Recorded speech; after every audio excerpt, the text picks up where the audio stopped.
Bom dia, meu nome é Paulo Carvalho, sou professor do Departamento de Engenharia Elétrica da UFC e vamos hoje falar a parte 4 do nosso curso de termoelétricas com o importante tema da cogeração. Antes de entrarmos propriamente no tema da cogeração, vamos falar do último ciclo motor, ciclo Brayton, que representa o ciclo ideal para a turbina a gás simples. Aqui nós temos uma figura mostrando os componentes básicos de uma turbina a gás. Então nós temos aqui à esquerda o compressor, captura o ar da atmosfera, comprime e esse ar comprimido é lançado na câmara de combustão. Nessa câmara o ar comprimido é queimado junto com o combustível e essa mistura, né, de gases, esse gás em combustão, essa mistura de gases lançado contra a turbina a gás, por isso que a turbina se chama a gás. Então, o gás aqui entenda os gases da combustão, né? Então, essa mistura de gases se expande, faz girar uma turbina. Observem que no eixo da turbina, do lado direito, está acoplado um gerador elétrico. E nesse movimento de giro da turbina, ela também aciona o compressor, tem um eixo aqui do lado esquerdo. E ao final do processo, como já vimos da lei da termodinâmica, nem toda a energia contida nesses gases é convertida em trabalho, uma parte é lançada, a atmosfera lançada ao meio ambiente, gases aquecidos ainda com a temperatura elevada, o que constitui, obviamente, aí um impacto ambiental. Vamos aqui ver os diagramas pressão, volume, temperatura, entropia. Aqui à esquerda tem uma figura aqui representando as etapas, né? Então, de 1 a 2 o ar é comprimido, 2 a 3 o ar comprimido com combustível é queimado na câmara de combustão, 3 a 4 essa mistura de gases se expande e faz girar a turbina na etapa aqui de 3 a 4 e finalmente o calor residual é lançado para a atmosfera. Então vamos aqui de 1 a 2 eu tenho uma compressão isentrópica. Então veja ali no diagrama pressão-volume, uma compressão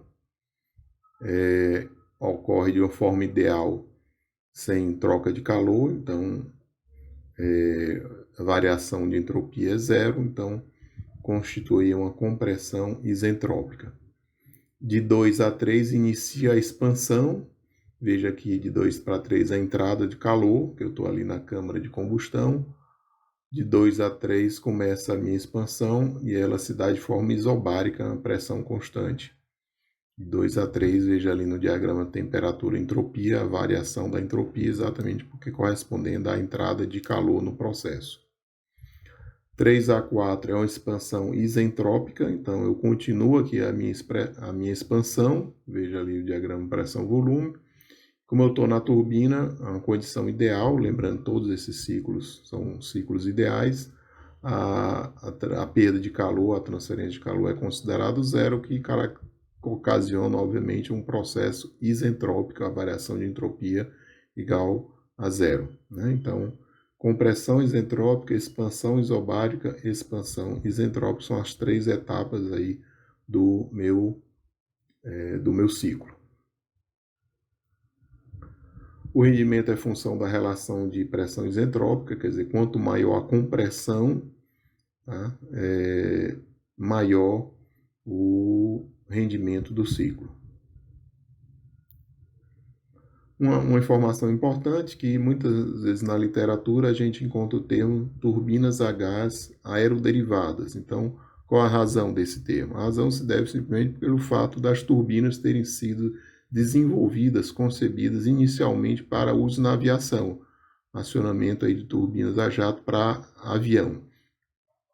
E aqui, né, comprovando isso que a gente falou, uma foto aqui, mais uma foto da nossa visita ao Museu Alemão em Munique, temos o Messerschmitt 262, foi o primeiro caça a jato entrar em uso operacional, que fazia parte das chamadas armas secretas alemãs com que os nazistas pretendiam ganhar a Segunda Guerra Mundial, certo? Felizmente, apesar dessa tecnologia estar muito à frente de qualquer coisa que existisse na época, os nazistas só passaram a usar essas armas em 1944, quando o destino da Segunda Guerra Mundial praticamente já estava definido, né, com a derrota dos nazistas, né? Aqui um detalhe da turbina, né, desse caça Messerschmitt 262. Aqui nós temos que um diagrama mostrando o funcionamento da turbina, e vejam que, a menos de algumas diferenças, né, específicas de projeto, os 3 componentes que nós citamos estão presentes. Então, veja aqui o compressor, né? Nesse caso aqui eu tenho divido o compressor em 2 etapas, um de baixa pressão, um de alta pressão. Eu tenho a câmara de combustão, onde o combustível, no caso aqui querosene de aviação, né? O combustível entra em contato com o oxigênio, essa mistura é queimada, e finalmente essa mistura, a expansão dessa mistura vai para a turbina a gás. Também tem 2 etapas, né? Uma turbina de alta pressão e uma turbina de baixa pressão. Mas veja os 3 componentes presentes, mostrando aí a origem, né?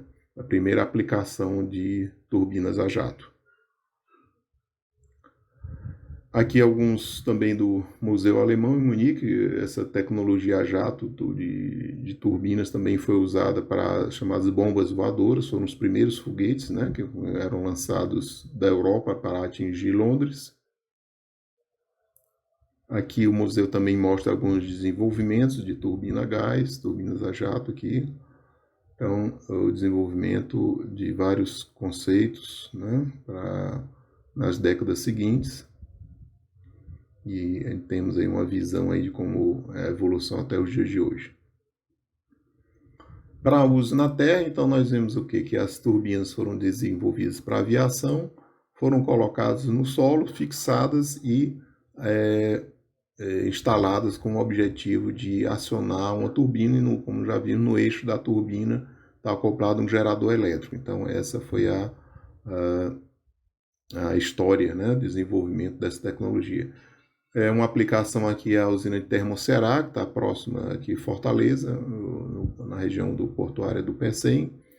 A planta no todo são vários conjuntos, blocos, ao todo a potência são 220 megawatts, e utiliza como combustível gás natural. Nós estamos aqui vendo, por exemplo, a estação de recebimento do gás natural, vem em tubulações, e aqui o gás natural é controlado sob aspectos como umidade. São verificadas as condições do gás natural ao chegar na planta termoelétrica. Aqui nós temos uma visão da turbina, né? Então, de novo, aqueles 3 componentes. Eu estou aqui tirando a foto da esquerda para a direita, está dividido em 3 partes. Exatamente as 3 partes são os 3 componentes. Então, essa primeira região aqui à esquerda é o compressor, a região do meio é a câmara de combustão, e a região à direita é a turbina propriamente dita. Logicamente, no momento da foto, a turbina não estava em operação, né? Estava em período de manutenção, logicamente. Aqui nós tivemos uma sorte, numa das nossas visitas, a turbina estava retirada do seu local para a manutenção. Então nós temos aí, vendo a turbina no todo, né, com suas 3 partes. Veja aqui, comparando com o tamanho de uma pessoa, a gente vê uma das vantagens dessa tecnologia, que é uma forma de geração extremamente compacta. Então, num espaço relativamente pequeno, né, nós temos aí a possibilidade de gerar níveis bastante elevados de potência. Então, essa é uma das vantagens das turbinas a gás. Aqui um outro ângulo, a mesma turbina, parada aqui para manutenção. Aqui temos uma visão dentro da turbina quando ela está instalada na planta. Então, dentro dessa parte central, que está com o portão aberto, no interior do portão se encontra a turbina. Então, a planta é construída de forma modular. Nós temos esses blocos, né, onde estão as turbinas. Essas torres são para a entrada de ar, E esses blocos eles podem se repetir quantas vezes. Como eu disse, é uma forma interessante, uma construção modular para esse tipo de usina. São containers, cada container contém aí uma turbina. Aqui é a vista de trás, nós temos aqui as tubulações por onde chega o gás natural, que é o combustível da turbina. Aqui temos a visão de frente, em que por essa pista suspensa passam os cabos onde onde é conduzida a energia elétrica até a subestação que fica ao lado da planta. E veja como eu falei, esses containers, esses blocos com as turbinas, eles se repetem ao longo dessa avenida, então caso haja necessidade de uma expansão futura, basta que sejam agregados mais blocos iguais a esse. Então, a grande vantagem, a construção modular pode ser ampliado de acordo com o interesse da empresa. Como eu falei, os cabos aqui chegando aqui do lado esquerdo, nessa pista suspensa, então caem aqui nessa cascata e são conectados ao barramento que liga o transformador, que liga depois a subestação da Chesf, que está na parte de frente desse transformador. Pequeno exercício, aplicação direta, né? Determine o rendimento de um ciclo Brayton com taxa de compressão igual a 8 e relação de calor específico igual a 1,4. Calcule a variação percentual do rendimento caso haja um aumento de 100% na taxa de compressão. Então, bem simples, aplicação direta das fórmulas que nós vimos. Bom, feita essa esse item, vamos agora entrar no foco hoje da nossa apresentação, que é cogeração. Então, como o nome já está sugerindo, cogeração é produção simultânea, né, ao mesmo tempo, e sequencial de calor e trabalho. Tá? O calor eu posso usar para um determinado processo industrial, o trabalho eu giro um eixo, acoplado ao eixo, como já vimos, está um gerador elétrico. Então, qual é a grande vantagem? Uma maior racionalização no uso dos recursos energéticos, em que a partir de um determinado combustível, de um recurso energético, eu vou ter um maior aproveitamento. Então, obviamente, aí eu aumento a eficiência, né? Então, eu tenho um aumento da rendimento global. Isso faz com que no mundo todo a cogeração esteja sendo incentivada, existem políticas para incentivo do uso da cogeração. Aqui é uma figura do Instituto Nacional de Eficiência Energética, então mostra bem para a gente isso que a gente falou há pouco. Eu tenho na figura superior uma planta sem cogeração, uma planta convencional. Do combustível usado, apenas 30% a 40% é convertido em energia elétrica, 60% a 70% é perdida essa energia. Lembra aquilo que a gente falou, né? Depois que passa na turbina a gás, aqueles gases com muito calor, com muita energia ainda são lançados na atmosfera. Então isso representa 60% a 70% que é perdido. Se eu trabalho com a cogeração, que é exatamente a figura embaixo, veja que a coisa melhora bastante. 30% a 40% continua sendo o percentual que é para a geração de energia elétrica, mas 50% a 60% uso energia útil na forma de calor. Então, esse calor eu posso utilizar para gerar vapor, eu posso utilizar água quente, né, em um determinado processo industrial, e com isso as minhas perdas são reduzidas a 10% a 20%, que é uma redução significativa das perdas. Uma aplicação bastante imediata da cogeração, por exemplo, usar para geração de energia elétrica a indústria alimentícia, a indústria de alimentos, indústria de bebidas. Então, toda essa indústria ela necessita de vapor, necessita de água quente, então é um aproveitamento bastante eficiente, racional e que deve ser estimulado a filosofia da cogeração. Quais são os tipos de cogeração? Então, eu poderia citar aqui inicialmente a cogeração com turbinas a vapor, né? Então, os componentes básicos, logicamente, a caldeira, né? A turbina a vapor, um redutor para um acoplamento aí entre turbina e gerador e o próprio gerador, né? Uma das vantagens é que eu posso usar combustíveis baratos. Nós já vimos que a turbina a vapor nós podemos queimar o lixo, né, o resíduo sólido urbano, podemos queimar o resíduo agrícola, aqui no Brasil é bastante usado o bagaço de cana, podemos usar carvão, lenha, tá certo? Então, existe uma grande variedade de combustíveis que pode ser empregado e alguns deles são resíduos, então não apresentam custos. Existem duas filosofias básicas, né, chamada Topping System, em que inicialmente eu produzo energia elétrica. O calor resultante do processo é que é aproveitado para uso em outro processo, como calor aí para a indústria de alimentos, por exemplo.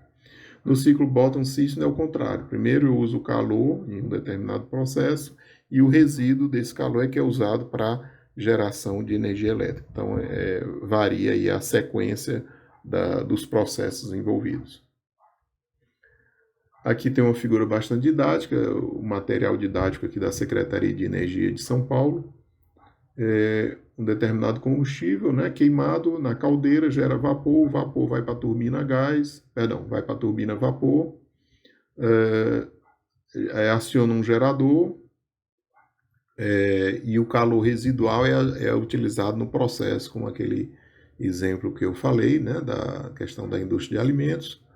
Energia elétrica gerada também para o processo e, ao final, o fluido é condensado, né, volta ao estado líquido, volta de novo para a caldeira e aí eu tenho um ciclo. Então, é um exemplo de cogeração com turbinas a vapor. No caso aqui, Topping System. Cogeração com turbina a gás, né? Então, como nós já comentamos antes, se eu utiliza apenas a turbina a gás, os gases após da exaustão, após passarem pela turbina, eles ainda saem com uma grande quantidade de calor residual. Então, segundo a literatura, saem da turbina aí com temperatura em torno de 500 graus, que com essa temperatura eles ainda podem ser aproveitados. Então, podem ter várias aplicações: secagem, geração de vapor, aquecimento da água, aquecimento, condicionamento ambiental. Então, são várias as aplicações ainda para esse calor residual. Aqui é da mesma fonte, uma estrutura básica. Então, nós temos aqui a turbina a gás, né, seus componentes ali, compressor, câmara e turbina. A turbina aciona um gerador, obviamente entregando energia elétrica para o processo. Os gases saem ainda com muito calor, né? Então, essa energia é utilizada, por exemplo, em uma caldeira para gerar vapor e o vapor é utilizado no processo. Então, eu posso usar esse calor diretamente para aquecimento da água, outro tipo de aplicação. Então, veja aí o exemplo aí da cogeração com turbina a gás. Processo mais complexo, a gente tem a cogeração com ciclo combinado, né? Como o nome está dizendo, eu vou combinar dois ciclos de trabalho para a geração de energia elétrica. Então, obviamente, são os ciclos associados às turbinas a vapor e a turbina a gás. Então, qual é a sequência? Inicialmente, o combustível usado em uma turbina a gás gera trabalho no eixo e calor contínuo nos gases da exaustão, como nós já vimos, né? Esses gases de exaustão são utilizados como fonte de energia em uma caldeira. E, logicamente, a caldeira vai gerar vapor. O vapor alimenta a turbina a vapor, que também vai acionar um segundo gerador, né? E o calor ainda sobra um calor residual que pode ser utilizado aí para determinada aplicação industrial.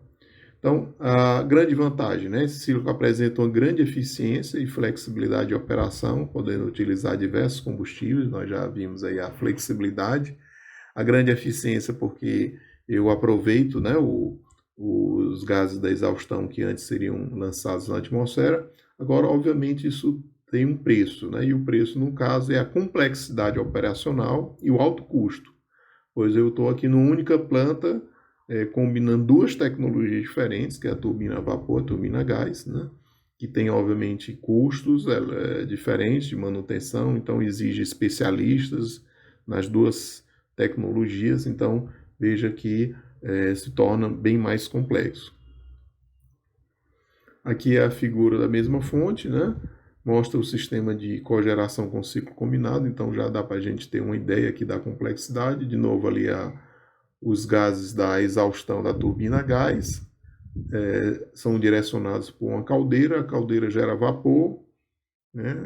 O vapor se expande na turbina a vapor, gera energia elétrica, A turbina a gás também lá estava com um outro gerador. Então são dois geradores, a geração dos dois são utilizados em processo. Eu ainda posso ter aqui um calor residual e um vapor que deixa a turbina a vapor e pode ser usado também no processo. Então veja que, né, resumindo, a grande vantagem do aumento da eficiência, mas com o preço aí de um aumento significativo da complexidade da planta. Nós podemos falar também de uma cogeração com motores alternativos de combustão interna, né? Então, a ideia básica é eu utilizo motores de combustão interna e eles geram um calor residual que pode ser aproveitado na indústria e acionam um gerador elétrico e, obviamente, entrega energia elétrica para o processo. Então, o calor residual pode ser utilizado aquecimento d'água, né? Gerar pequenas quantidades de vapor. O trabalho no eixo pode acionar um gerador, como nós já tínhamos comentado anteriormente. Aqui é o sistema de cogeração com motores alternativos, então temos aqui a estrutura básica, né? O nosso motor de combustão interna aciona um gerador que entrega energia elétrica, o calor residual aí desse motor é aproveitado num determinado processo, né, industrial, como eu falei, geração de vapor, obtenção de água quente, então dependendo aí da especificidade de cada indústria. Bom, terminando, concluindo nossas referências, são o nosso livro, né, Geração de Energia Elétrica Fundamentos, o site aí do Instituto Nacional de Eficiência Energética e esse material didático da Secretaria de Energia de São Paulo, Manual de Administração de Energia, Caldeira, Isolamento Térmico e Cogeração. As fotos são do autor, exceto quando indicada a fonte. Com isso concluímos, muito obrigado pela atenção e até a próxima conversa. Até mais.